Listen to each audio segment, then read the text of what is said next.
अस्सलाम वालेकुम and welcome back to Abbasi studio. उम्मीद है आप सब ठीक ठाक होंगे, फिट फाट होंगे और मज़े में अपनी ज़िंदगी जी रहे होंगे।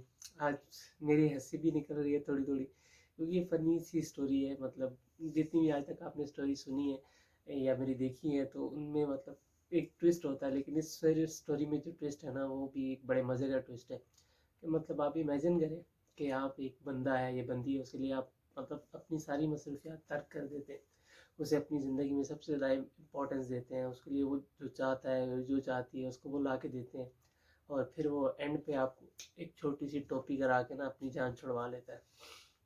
ऐसे हुआ है भाई साहब के साथ। मतलब मेरी ज़्यादातर स्टोरीज, बल्कि तकरीबन सारी स्टोरीज ये हैं जो मतलब लड़कियों ने शेयर की हैं और वो मैंने आपके साथ शेयर की हैं, लेकिन आज की जो स्टोरी है ना, वो एक भाई साहब की है जो बड़े ही बेचारे जो है ना दुखी हैं, और अल्लाह ताला उनके दुख में जो है ना अजाला करे। लेकिन ये है कि अभी उनकी स्टोरी शेयर करते हैं। एक भाई साहब है और लाहौर से इनका ताल्लुक़ है। ये कहते हैं कि जी इनका जब यूनिवर्सिटी में एडमिशन हुआ तो बड़े खुश थे। कहते हैं कि हमने सुना हुआ था कि यार मतलब यूनिवर्सिटी में सिर्फ जो है ना वो आयाशी होती है और स्टडीज़ के मतलब फुल टाइम आयाशी होती है, और आयाशी के साथ थोड़ी सी स्टडीज़ भी होती हैं। तो हम उसी मूड से गए थे यूनिवर्सिटी में, और जो है ना अपनी ज़िंदगी में मतलब हमने कहा कि यार यूनिवर्सिटी वाली जो ज़िंदगी होती है बड़ी बेहतरीन किस्म की ज़िंदगी होती है, और इसको ना फुल टाइम हमने इंजॉय करना है। कहते हमने पहले ही अपने दोस्तों वोस्तों से सुना हुआ था कि यार इस तरह ग्रुप्स होते हैं, ये होता है वो होता है, तो हमने पहले ही अपने जहन में बैठाया हुआ था कि यार यूनिवर्सिटी से जब निकलना है ना, तो यूनिवर्सिटी में डिग्री के साथ एक आदत बीवी लेके ज़रूर निकलना है। कहते इसी चक्कर में हमने जो है ना पहले ही अपना मूड बनाया हुआ था कि यार ये स्पेसिफिकेशन होनी चाहिए बंदी में। ठीक है, जैसे ही वो नज़र आई उस पर टारगेट अपना पूरा करना है, ठीक है, उसको पक्का करना है और एंड तक उसी के साथ रहना है, और डिग्री के साथ उसको भी अपने घर ज़रूर लेके जाना है। कहते हैं ये सिलसिला चल पड़ा, मतलब हमारी जब क्लासेस स्टार्ट हुई, ठीक है, और जो है ना अपनी क्लास में तो कहते हैं इस तरह का कोई नहीं मिला कि जिसे हम अपना दिल दे दें या अपनी ज़िंदगी का सारा हिस्सा जो है ना वो उसके साथ गुजारने। कहते हैं पहला साल इस तरह दोस्तियों में खुशगपियों में गुजर गया। कहते जब हम दूसरे साल में आए तो हमारे पिछले बैच की ना मतलब एक हमारी जूनियर का एडमिशन हुआ। कहते जो दिल में इधर वो ना स्पेसिफिकेशन भरी थी ना कि यार इस तरह की आंखें होनी चाहिए, इस तरह के बाल होने चाहिए, इस तरह की मतलब ड्रेसिंग सेंस होना चाहिए, या और ये खसूसियात होनी चाहिए, इस तरह से बातें। वो कहते हैं ना कि हिरनी जैसी चाल, नागिन जैसे बाल, और कैसी सुरमई आंखें, ऐसे मतलब हर किसी की एक स्पेसिफिकेशन होती है, हर बंदे ने एक अपना आइडियल बनाया। कहते भाई वो मुझे लड़की नज़र आई थी मेरी जूनियर, मैंने उसे अप्रोच किया और जो है ना कहानी को वहीं डाल के मैंने, और फिर जो है ना मामला सेट हो गया। कहते उनसे मेरी सेटिंग हो गई, ठीक है, और दोस्ती यारी जो थी ना वो चल पड़ी। कहते वो पहले सेमेस्टर में थी, मैं दूसरे सेमेस्टर में था। कहते हमारी बातचीत मतलब होगी पूरी यूनिवर्सिटी में मतलब मेरे जो सीनियर थे जूनियर थे उन सबको पता चल गया कि भाई जो ये है ना हामिद उनका नाम था। कहते ये भाई हामिद की बंदी है, और हामिद साहब जो है ना इनके नाम है और बड़े सीरियस हामिद साहब जो है ना बड़े इनके सीरियस हैं, और ये वो बड़ा इनका प्यार मोहब्बत चल रहा है। कहते मैं भी बिल्कुल जो है ना दिल जान से मतलब उनके जो है ना वो कहते हैं कि आशिक हो गया, और सारी मोहब्बत जो है ना मैंने लुटा दी। कहते दिल में बात अभी तक जो है ना ज़िंदगी के 18 19 20 22 साल जो मैंने ज़िंदगी में मोहब्बतें भर के रखी थी ना, उस लड़की पे मैंने लुटा दिया। अब उन्होंने कहा कि यार लड़की का नाम भी ले देना था, मतलब ये मुनासिब तो नहीं लगता, लेकिन मैं नहीं लूँगा नाम, तो इसलिए लड़की का नाम नहीं लूँ। कहते जी फलानी लड़की पे मैंने लुटा दी वो सारी मोहब्बतें। कहते जी उन्होंने भी जो है ना वो मतलब मेरे साथ कमी नहीं की मोहब्बत में, ये है वो है, मतलब जो मैं जैसे चाहता था ना कि यार हमारे एक रिलेशन बड़ा स्मूथ चले, ना कोई लड़ाई हो ना कोई झगड़ा हो, उनकी बात मैं सुनूं मेरी बात में, मतलब मोहब्बत की पींगे जो होती है ना सही अरूज पे चल रही थी। कहते बड़ा अच्छा सब कुछ सिस्टम चल रहा था। और कहते जी मैं मतलब थोड़ा सा वेल सेटल था, मतलब मेरे अब्बा की अच्छी खासी ज़मीन जायदाद थी, बिजनेस थी, मेरे पास गाड़ी थी, मैं अपने पास जो है ना क्या नाम है यूनिवर्सिटी भी गाड़ी पे आता था, और वो जो थी वो मतलब थोड़ी सी मीडियोकर सी थी। लेकिन जैसी हमारी सेटिंग हुई और जो है ना वो फिर मेरी ड्यूटी लग गई।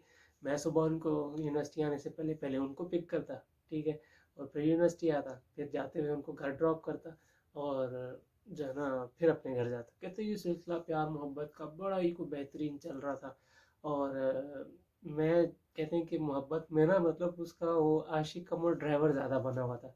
कहते वो अपने कहीं दोस्तों के साथ भी जाती थी, मुझे एक कॉल करती थी, हाँ आमिर कहाँ हो, मैं इधर खड़ी हूँ अपनी दोस्तों के साथ, मुझे पिक तो कर लो। मैं आमिर साहब भागे भागे पहुँचते, उनको पिक किया, थोड़े साथ खाना पीना भी किया, मतलब जो अब जाहिर सी बात है किसी को बंदा लेके जाता है तो फिर रास्ते में अब अपनी इज्जत तो दिखानी पड़ती है ना कि यार ये मेरी बंदी है ये, तो फिर कहते हैं उनके उनके साथ साथ उनकी दोस्तों पे भी जाना मतलब खर्चा करना पड़ता है। कहते जब भी उसकी बर्थडे आती तो मैं बड़ी धूमधाम से, ऐसे जितने बंदा शादी पे खर्च नहीं करता ना, एक मुकम्मल रेस्टोरेंट बुक करके उसकी क्लास को बुला के, अपनी क्लास को बुला के मुकम्मल तौर पे जो है ना मैं एक मतलब जलसा करवाता था कि यार आज मेरी बंदी की बर्थडे है। तो ऐसे वैसे कैसे हामिद की बंदी की बर्थडे है तो ऐसे थोड़ी हो जाएगी वगैरह, तो मैं सही खर्चा वर्चा करता था। कहते सही गिफ्ट विफ्ट दिए, ये वो सब कुछ सिलसिला चलता रहा। कहते जी फिर जो है ना इसी तरह प्यार मोहब्बत चलती रही और आहिस्ता आहिस्ता जो है ना वो बात जो है ना घर वालों तक भी पहुंच गई। अब मेरे घर वालों को भी पता चल गया और जो है मेरी बंदी थी उसके घर वालों को भी पता चल गया। लेकिन उन्होंने डिसाइड ये किया कि यार जो है ना अब यूनिवर्सिटी जो है वो ख़त्म होगी और उसके बाद ही जो है ना क्या नाम है शादी की बात हो गई है। जो भी सिलसिला बढ़ेगा आगे बढ़ेगा, अभी यूनिवर्सिटी के दौरान जो है ना सिलसिला ख़राब होता है, ये नहीं करना। यूनिवर्सिटी जैसे ही ख़त्म होगी उसके बाद हम मंगनी करेंगे या शादी करेंगे, जो भी करना हुआ करेंगे। कहते भाई इस तरह ही जो है ना ये 3 साल मुझे ड्राइविंग उसकी करते हुए उसका जो है ना मतलब एक किस्म का कह रहे मैं कुत्ता बना हुआ था उसका। जहाँ फ़ोन करे जैसे फ़ोन करे मैं अपने काम छोड़ गया और उसके पास पहुँच जाऊँ। जहाँ उसके घर वालों को कहीं ज़रूरत हो तो उसको पता होता था कि यार इसके पास हामिद के पास गाड़ी है, हामिद को बोलूँगा कि भाई इसको जाके पिक कर लो। कहते उसका उसके घर वालों का उसकी दोस्तों का सबका ड्राइवर मैं बना हुआ था। क्या मेरे तो दिल में मोहब्बत थी कि कर को घर वाली होगी ज़रा पहले से अच्छी दाव बिठा लो कि यार दामाद बड़ा अच्छा है, ये है वो है, ताकि उसके घर वालों की नज़रों में भी मैं थोड़ा अच्छा हो जाऊँ। ये भाई सिलसिला चल रहा था ये वो, लेकिन कहते हैं कि 3 साल कहते हैं किसी तरह गुजर गई यूनिवर्सिटी के। अब था चौथा साल। ठीक है, चौथा साल जैसे ही मेरा कंप्लीट हुआ, ठीक है, और अब मेरे तो 4 साल कंप्लीट हो गए। और जो है ना वो जो बंदी थी अब वो तो मेरे से जूनियर थी, उसका मतलब चौथा साल रहता था। ठीक है, अब मेरी कहते यूनिवर्सिटी मेरी ऑफ, मैंने जॉब स्टार्ट कर दी। लेकिन अब जॉब भी मैं कर रहा था, लेकिन जॉब जब जाना होता सबसे पहले उसको घर से उठाना, फिर उसको यूनिवर्सिटी छोड़ना, फिर जो है ना जॉब पे जाना। कहते हैं वापसी पे भी अब मैं जो ना मतलब कभी कभार उसको पिक कर लेता था, जब कभी ऑफिस में थोड़ी बहुत टॉपी वॉपी करा के कभी कभार ऑफिस से भी पिक कर लेता था उसको, और कभी कभार नहीं भी हो पाता था। लेकिन सुबह मेरी रूटीन थी कि उसको यूनिवर्सिटी छोड़ना लाजमी है। कहते कर करा के ना जैसे तैसे वो 1 साल मैंने बड़ी मुश्किलों से गुजारा। उसको मतलब प्यार मोहब्बत के दिला से ये वो बड़ा अच्छा हमारा सिस्टम, बड़ा रिलेशन चल रहा था। कहते उसके घर वाले भी बड़े अच्छे थे, मतलब बड़े थोड़े से मतलब जो थे ना वो दीनी मजहबी से और इन चीज़ों को समझने वाले कि यार लड़की की पसंद है लड़का भी पसंद है, दोनों लड़का लड़की आपस में लवी डबी करते हैं तो मतलब दोनों की पसंद है तो कर देनी चाहिए शादी। फिर उसके घर वाले भी इस चीज़ को बड़ी अच्छी तरह से समझते थे। मेरे घर वाले तो पहले ही समझते थे कि भाई बेटा हमारा हामिद है, इकलौता बेटा है और उसने जो कहा हमने वही करेंगे। स्याह को सफ़ेद के सफ़ेद मानेंगे, सफ़ेद को काला गए तो हम काले ही कहेंगे। लेकिन जो है ना हामिद की हम दिल आज़ारी नहीं करेंगे, हामिद की सारी बातें मानेंगे, हामिद की हर ख्वाहिश पूरी करेंगे। फिर उसी वजह से उन्होंने यूनिवर्सिटी ज्वाइन होने से पहले मुझे गाड़ी भी ले दी कि यार हामिद हमारा इकलौता बेटा है, इसको जो है ना वो परेशानी नहीं है यूनिवर्सिटी का। कहता भाई उसकी जो है ना 4 साल कंप्लीट हो गई उसके भी जैसे तैसे, और मेरे तो पहले ही जो थे ना वो यूनिवर्सिटी ख़त्म हुई हुई थी। अच्छा आप कहते मुझे नहीं पता था कि यार अब 1 साल जिसने मेरे बगैर जो है ना यूनिवर्सिटी में गुजारा है, अब वो उसने कैसे गुजारा। यूनिवर्सिटी के अंदर तो मेरा आना जाना था, लेकिन उससे मेरा मुलाकात होती थी। कहते अब क्योंकि उसकी यूनिवर्सिटी थी मेरी जॉब थी तो थोड़ा सा ना बीच में यह है कि वो थोड़ा सा एक गैप, पहले रोज़ मिलना मिलाना होता था, अब कभी वीकेंड पे मिल लिया, कभी 2 हफ्ते बाद मिल लिया। लेकिन यह है कि सुबह जो है ना मतलब एक थोड़ी सी मुलाकात होती थी आधे घंटे की, जब मैं उसको पिक करके उसको यूनिवर्सिटी छोड़ता था वो एक मुलाकात रहती थी बाकायदा तौर पे। हम जो है ना कभी हफ्ते बाद कभी 2 हफ्तों के बाद मिलते थे और कहते ये सिलसिला चल पड़ा था। ठीक है, और फिर जब उसकी यूनिवर्सिटी ख़त्म हुई और मेरी जो है ना यूनिवर्सिटी तो पहले ही ख़त्म हो चुकी थी, मैं जॉब कर रहा था। अब जब यूनिवर्सिटी ख़त्म हुई ना, अब मैंने उसको बोला कि भाई अब जो है ना अब ऐसा है कि यार अब तुम्हारी यूनिवर्सिटी भी ख़त्म हो गई है, स्टडीज़ तुम्हारी कंप्लीट हो गई हैं, जॉब तो तुमने करनी नहीं है, जॉब ऐसे मैं कर रहा हूँ, पापा का बिज़नेस भी है। जॉब मैं इसलिए कर रहा था कि यार थोड़ा सा एक्सपीरियंस हो जाएगा और उसके बाद जो पापा का बिज़नेस है वो तो मैंने ही संभालना है, और उसके बाद जो है ना अपने बिज़नेस की तरफ आऊँगा। मैं अपना ऑफिस भी मैंने ज्वाइन कर लिया है और अब ऐसा है कि तुम अपने घर वालों से बाकायदा तौर पे बात करो कि हमारा लवी डवी का सेशन 3-4 साल गुजर गए, अब हमने करनी है शादी। कहते हैं अब जब मैं उससे शादी की बात करता तो वो जो है ना वो टाल मटोल करती। ठीक है, अब कहते हैं मैं मतलब इस तरह टाल मटोल में जब भी शादी की बात करूँ तो वो कहे नहीं अभी रुक जाओ, ये है वो है फलाना है ढिमकाना, कोई ना कोई बहाना बना के मुझे टाल देती। कहते मैं बड़ा परेशान, में गया यार ये क्या बात हुई, इसके घर वालों ने भी पहले कहा था कि चलो ठीक है कोई बात नहीं, ये है वो है, अब कैसे करें। अब मुझे समझ नहीं आ रही थी कि यार ये हो क्या रहा है। कहते हैं कि भाई अब मैंने उस पर थोड़ा सा जब प्रेशर डाला, मैंने वो मतलब यूनिवर्सिटी जब ख़त्म हुई और ये बात करते कराते 6 महीने फिर गुजर गए। कहते मैं तो कब से शादी के सपने सजा के बैठा हुआ था कि यार एक उसका यूनिवर्सिटी का 1 साल रहता है, ख़त्म होगा, मैं शादी करूँगा, हम दोनों हंसी खुशी मतलब रहेंगे, बच्चे होंगे, बच्चे खिलाएंगे, बढ़ेंगे, स्कूल जाएंगे, यूनिवर्सिटी जाएंगे, हमारी लव मतलब प्रेम कहानी हो कि हम बच्चों को सुनाएंगे कि मैं इस तरह, मैं तुम्हारी मम्मा का जो था ना सीनियर था, मैंने इस तरह मम्मा से बात की, ये वो। तो वो सारे सपने तो मुझे चकनाचूर होते हुए नजर आ रहे थे। अरे फिर मैंने जो है ना उसके जब प्रेशर डाला ना, जब मतलब सही मैंने उसको कहा कि यार अभी बहुत हो चुका है, मतलब इतना नहीं होता, तुमने पहले भी कहा था कि यार चलो शादी करेंगे जब यूनिवर्सिटी खत्म, जब यूनिवर्सिटी का सीन तो खत्म हो गया, अब तुम सीरियस हो जाओ। कहते जब बहुत बहुत बहुत मैंने जो है ना वो जोर डाला, तो भाई उसने कहा कि चलो सही है शादी हम करते हैं, लेकिन शादी से पहले ना हमारी फैमिली में ये होता है कि हम लोग करवाते हैं इस्तिखारा। अच्छा, अगर इस्तिखारे में जो है ना हाँ आई, फिर तो हम जो है ना यूं शादी कर लेंगे, अगर इस्तिखारे में ना आई तो फिर तो मैं जो है ना जो मर्जी हो जाए, हम तो तुमसे शादी नहीं करेंगे, क्योंकि हमारे जो घर वाले हैं वो उसके खिलाफ तो मतलब जाते ही नहीं है, जो इस्तिखारे में आ जाए हम वही करते हैं, जो इस्तिखारे के खिलाफ चीज़ है जो हम तो जो मर्जी हो जाए हम उसके घर में शादी नहीं करते। कहते हैं तुम भी इस्तिखारा करवाओ और मैं भी इस्तिखारा करवाती हूँ। तो मैंने कहा चलो ठीक है यार, इस्तिखारे में क्या मसला है।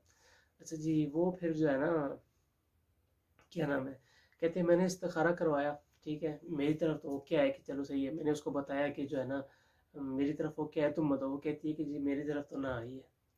कहता है कहती है कि यार तुम दोबारा करवाओ।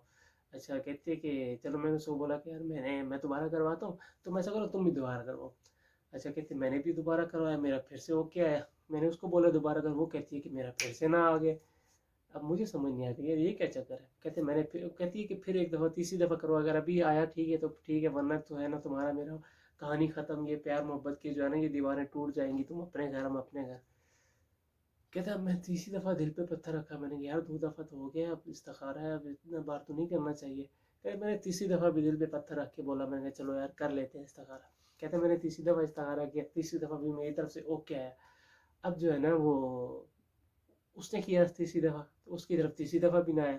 उसने मुझे कहा कि भाई अब तो हामिद मियाँ जो मर्जी हो जाए, दुनिया इधर से उधर हो जाए, प्यार मोहब्बत सारा तुम्हारा, मैं मानती हूँ ठीक है, तुमने मेरे ऊपर टाइम भी बहुत इन्वेस्ट किया है, मेरा ख्याल भी बहुत रखा है, लेकिन ये जो चीज़ है ना ये इस्तिखारा वाली, इस पर तो मैं कंप्रोमाइज़ कर ही नहीं सकती, जो मर्जी हो जाए ठीक है, तो मैं उस पर कंप्रोमाइज़ करती ही नहीं हूँ। अच्छा, फिर कहता है कि अब मैं क्या करूँ, मैं कहता उसकी मिलते कि यार ऐसा नहीं होता, मतलब कोई नहीं है, खैर है, हम आपस में ऐसी खुशी नहीं, कहते ही नहीं, तुम्हारी बातें ठीक है, लेकिन मैं तुम्हारी बातों से सहमत हूँ, लेकिन अगर जब तक इस्तिखारा नहीं आता ना सही, तो मैं तो करूँगी नहीं, 3 दफ़ा तो सही आया नहीं, अब तो तुम भूल जाओगे, तुम मुझसे शादी करोगी, ये कहता मैं परेशान गया, अब मैं करूँ क्या, करूँ तो करूँ क्या, मतलब मुझे समझ में, अब इस बात का मुझे हल भी नहीं निकाल सकता।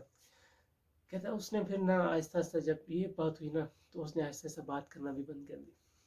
जब बात करना बंद की तो मैं तो बड़ा परेशान, मैं तो देवदास बन गया, मुझे तो समझ नहीं आ रही, मैं तो डिप्रेशन में चला गया, ये है वो है। तो अब मुझे समझ नहीं आ रही थी कि अरे हो क्या रहा है।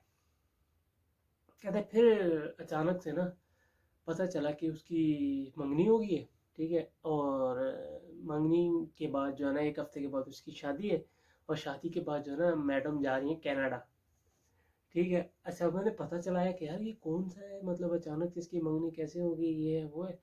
तो पता चला कि भाई जब मैं यूनिवर्सिटी से आउट हुआ था ना, वो अकेली रह गई थी यूनिवर्सिटी में, तो उसे कोई सीनियर था उसके साथ उसका नैन मटक्का हो गया, और सीनियर जो था वो मुझसे भी ज़्यादा अमीर था, और सीनियर की जो फैमिली थी वो क्या नाम है कनाडा में थी, और वो सिर्फ पाकिस्तान में जो है ना स्टडीज़ के लिए आया हुआ था, और उसने इसने कमिटमेंट की कि भाई मैं तुम्हें शादी करके कनाडा ले जाऊंगा।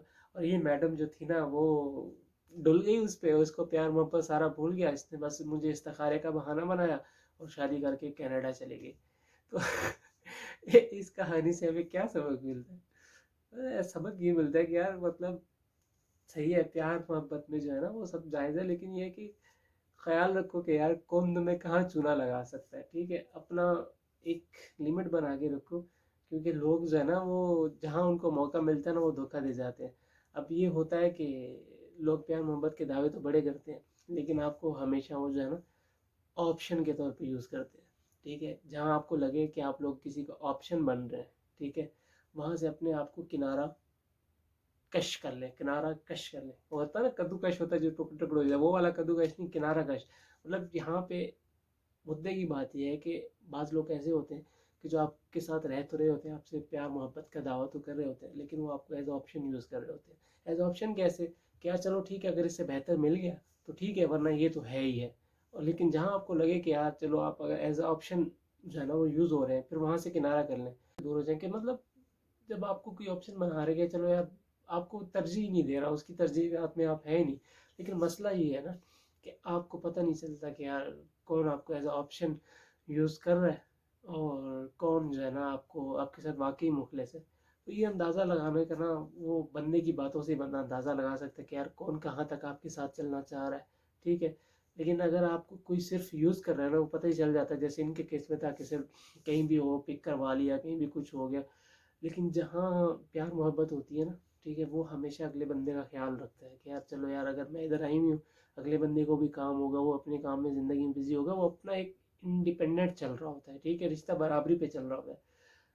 जहाँ आपको लगे ना कि दूसरा आप पे बोझ बन रहा है, ठीक है, बोझ इन द सेंस कि आपको मुकम्मल तौर पे यूज़ कर रहा है, आपको मुकम्मल तौर पे चूस रहा है, जैसे इस बंदी ने किया ना कि हर वक्त जहाँ हुआ कॉल कर ली, पिक कर लिया, ये है वो है। इसका मतलब है कि वो आपको यूज़ कर रहा है, आपको फुल यूटिलाइज कर रहा है।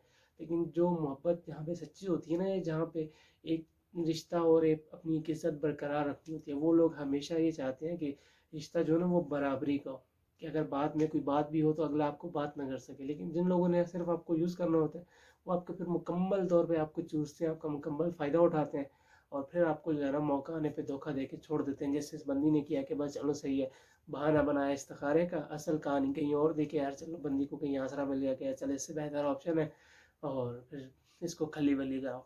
चल यार मतलब ये थोड़ी सी एक फ़नी स्टोरी थी, फ़नी तो नहीं थी खैर, किसी की ज़िंदगी ख़राब हुई है, लेकिन थोड़ा सा फिर भी वो था कि एक बंदे को किस तरह से टरकाया गया।